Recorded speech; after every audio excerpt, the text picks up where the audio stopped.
En el bautismo de nuestro Señor Jesucristo, la fiesta que estamos celebrando hoy, hay como dos grandes momentos en nuestra oración. El primero es contemplar a Cristo nuestro Señor. Escuchamos las palabras de Dios, nuestro Padre, que nos dice: este es mi Hijo amado, escúchenlo.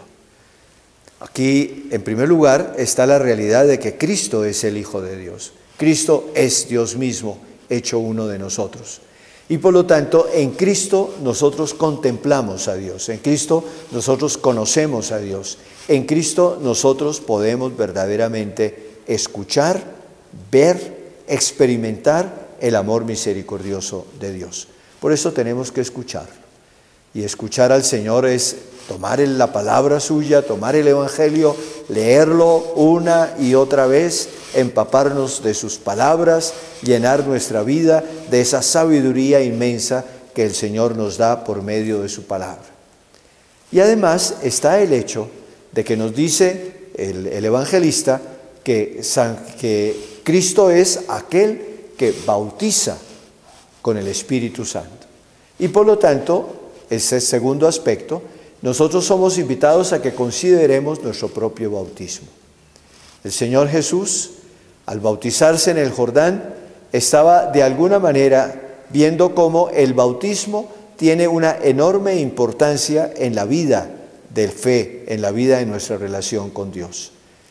Pero bautismo nuestro es un bautismo en el Espíritu Santo, un bautismo que nos permite entrar en comunicación profunda con Dios, porque somos hechos hijos de Dios. Aquí hay una realidad que nosotros tenemos que explorar, tenemos que conocer cada vez más, tenemos que llenarnos cada vez más de lo que ello significa para nuestra vida. En Cristo, el Hijo de Dios, nosotros recibimos la filiación divina.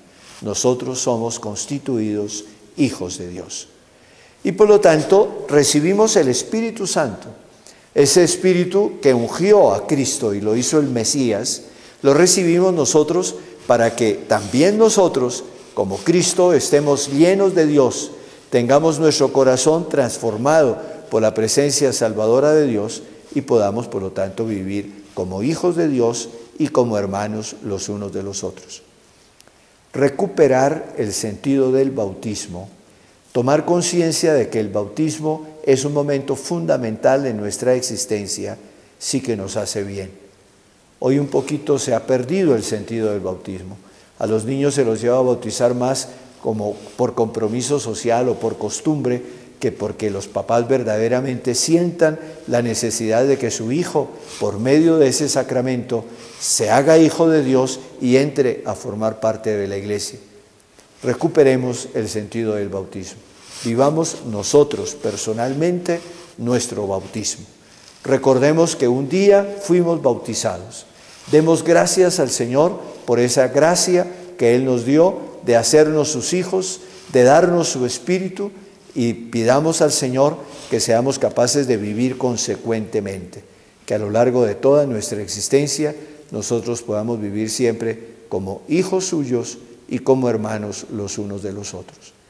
En el bautismo, nos explica San Pablo, nosotros somos identificados con Cristo. San Pablo usa una cantidad de expresiones muy hermosas para explicarnos qué es el bautismo. Nos dice que nos revestimos de Cristo. Nos dice que en el bautismo nosotros somos muertos y resucitados con Cristo. Nos dice que en el bautismo nosotros somos hechos de la misma naturaleza de Cristo. Nos dice también que en el bautismo nosotros recibimos la forma de Cristo.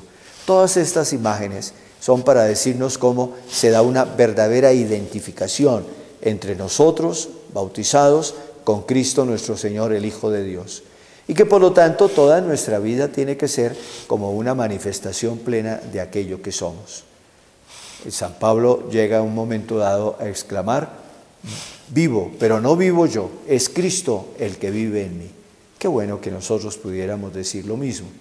que a lo largo de toda nuestra vida, en todos nuestros actos, en nuestra vida de familia, en nuestra vida de trabajo, en nuestra vida de relación con los demás en general, nosotros siempre estemos conscientes de que es Cristo el que vive en nosotros, el que actúa por medio de nosotros, el que nos da la luz que necesitamos, el que nos da todos los días la fuerza que necesitamos y por lo tanto viviendo en una profunda unión con Él, consideremos que todos estamos unidos a Él, todos los bautizados, y por lo tanto todos formamos la iglesia de Cristo, que no es simplemente una asociación de personas, sino que es el misterio mismo del pueblo de Dios, del cuerpo de Cristo resucitado. Así, viviendo nuestra relación con Cristo y viviendo nuestra relación con los demás al interior de la iglesia y en el mundo, vamos a poder ser plenamente felices, vamos a poder realizarnos como seres humanos, como hijos de Dios, y por lo tanto a esperar gozosos el día en que nuestra muerte nos haga nacer definitivamente a la vida eterna. La bendición de Dios Todopoderoso, Padre, Hijo y Espíritu Santo, descienda sobre ustedes y permanezca para siempre. Amén.